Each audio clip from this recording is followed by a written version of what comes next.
Hello YouTube, this is our first ever video featuring one of our personal gaming rigs.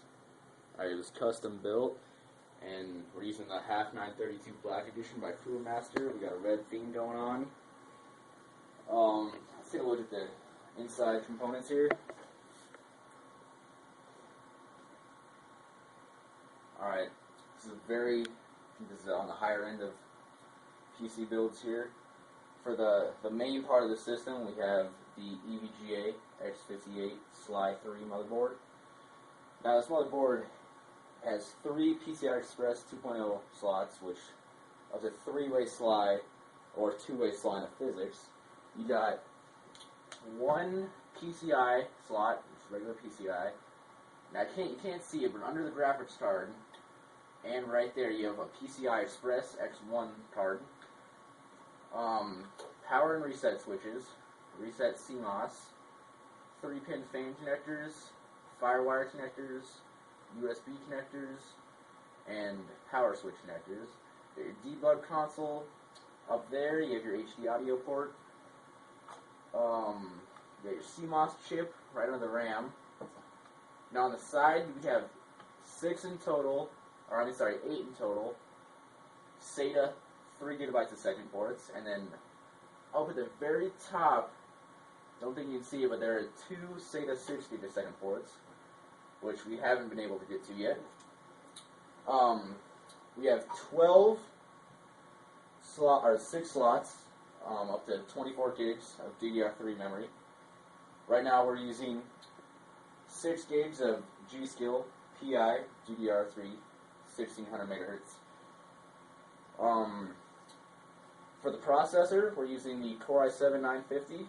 Right now we have that overclocked to 4.0 gigahertz. What else? Oh, our CPU cooler, we have a Corsair H50 water cooling system, all closed. Up here we have the stock Corsair fan, 120 millimeter.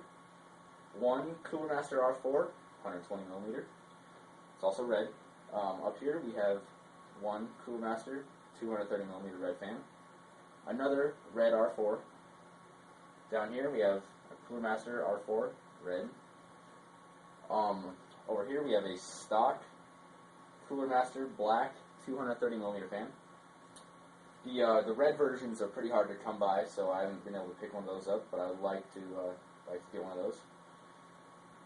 For the video card, we got a EVGA GTX 260 Core 216 video card. It's factory Superclocked. It's just got one fan right under there. It's usually pretty cool. It's got 896 megs of GDDR3. It's a very nice card. It may not be the highest in the market, but for right now, until I can upgrade, it does what it's supposed to. Down here we got a 500 gigabyte Hitachi 7200 RPM hard drive, 3 gigabytes a second. Again, we haven't been able to utilize those 6 gigabit ports, but in the future, I would love to. Alright, for the power, we have a Corsair TX750W power supply. It's got one 12-volt rail. I forget how many amps are on it, but I'll check on that later. Now, as you can see, we have all the power cables tucked away behind the motherboard tray. We'll get to the kit management in a minute. Now let's take a look at the front here. Alright, up here we got 2 sets of 2 USB 2.0 ports, 1 FireWire, 1 eSATA, headset and microphone jacks, power and LED lights, which I'm not using those right now because they're blue and it doesn't match my red theme. Just got a basic disk drive. We have 6 in total 4-inch disk bays. We got a Zalman 6-channel fan controller.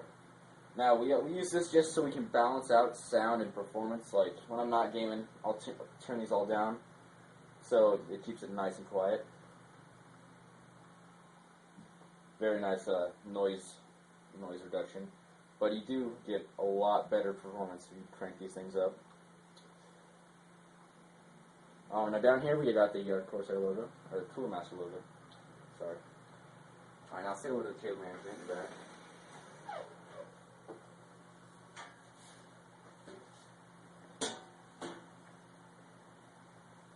Alright, I got everything tucked away. Might be a mess back here, but you can't see much of it from the front. This is your 8-pin power connector from the motherboard. Back to the CPU solder. What I like about this case is there's a hole in the tray, so you don't have to remove the motherboard if you're upgrading your processor. Very handy, very handy. Oh no, we got all our power cables, and the extra power cables that I'm not using, I got them tucked away under there and in the hard drive base. This is the SATA cable and the 2 hard drive and power LED lights that I'm not utilizing. These are just Firewire SATA and USB ports that go to the motherboard. Here's the power and reset switches. Now, these are all components for the fan controller. Nice and zip tied everywhere. Also, what's nice about this case, I don't know if you can see it, but they come with zip tie holes for your case. They're all laid out throughout here. Very handy, very handy. That's about it for the tape management. Now, take a look at the back here. I don't know if you can see it's stretching the wires out. Alright, on the EVGA X58 SLI 3 motherboard, we got 2 USB 2.0s, your reset CMOS switch, 1 PS2 port, 2 USB 3.0s, 3 more sets of 2 USB 2.0 ports, 1 Firewire port, and then 1 Ethernet port, and then your 7.1 channel HD Realtek audio, which is very nice. On the GTX 260, I'm using a DVI to an HDMI out adapter. Pretty handy. You have 2 DVI out ports and then an S-Video. There's the back of the TX750W, and there's the Corsair fan. This case is very large, very large. At the top up here, you have an option to run 2 power supplies in the same case. If you're an enthusiast and you need more power, you can definitely hook it up. It's not going to be a problem. Just turn it right around here. Alright, so that's pretty much it for the inside. Just said again, you can do 3-way SLI or 2-way SLI in physics. Very, very nice card. For future upgrades, I'm planning on getting a GTX 570 from EVGA. Very nice card. I also may go to 12 gigs of RAM in the future. Anything you'd like to add? I'd like to point out that the EVGA X58 SLI 3 motherboard's excellent overclocker. It is a standard ATX size motherboard, so it's not too large, not micro ATX. It's a 1366 socket, so you are only going to be running a Core i7 from this motherboard. Well, certain Core i7s, mainly the older ones. So like your 950, your 920, 930, or your 980X Extreme. But then for monitor setup, we have a Scepter 24-inch 1080p 1920 by 1080. Basic keyboard, Logitech mouse, not gaming, but it's very accurate. Optical gaming or optical mouse. And also on the processor, we got that. It's 4 cores, 8 threads, so we got hyperthreading enabled at 4 gigahertz. A little bit on the Windows index experience for Windows 7. We are running Windows 7 Ultimate 64-bit. Our processor right now, the 950 at 4 gigahertz with hyperthreading on, scores at 7.7. The RAM at 1600, 6 gigs of that, scores at 7.7.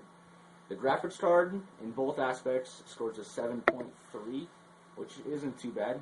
You possibly could overclock and do a little bit higher. And the thing that lacks here is the hard drive. I hadn't had the time to get a new one, but it scores a 5.9, which kind of brings the system down a little bit there. But I am looking to get a 6 gigabyte a second soon, and possibly a small SSD. I think anything else? This wraps this build about up. We'll be back in the future with more personal gaming rigs. And if you like, leave a comment or any questions that you might have. Thumbs up and subscribe, and we'll be back with benchmarking tests for this rig.